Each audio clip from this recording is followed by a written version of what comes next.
όπως μπορούμε να το βάλουμε λίγο κεράκι για να φανεί πιο γυαλιστερό, να φλατάρει και να διατηρηθεί το χτένισμα περισσότερο και να μην της φύγουν τριχούλες και να φριζάρει.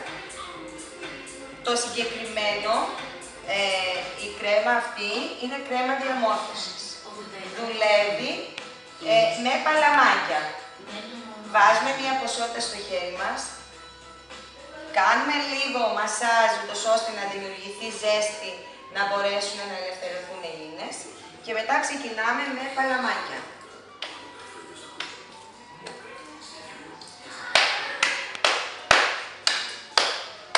Είναι λίγο εντυπωσιακό, να βάλουμε λίγο παραπάνω να φανεί στο βίντεο μας.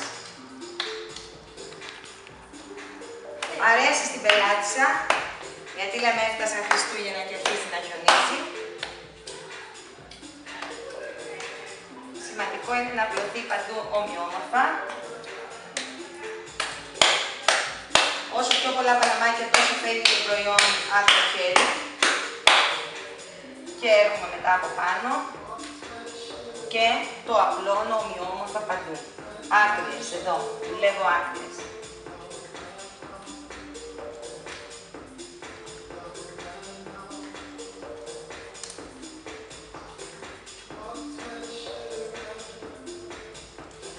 Έτσι λοιπόν, κάναμε ένα ίσιο, flat αποτέλεσμα και αρκετά λαμπερό και θα βοηθήσει το προϊόν να έχει προστασία από την υγρασία και να μην της φριζάρει.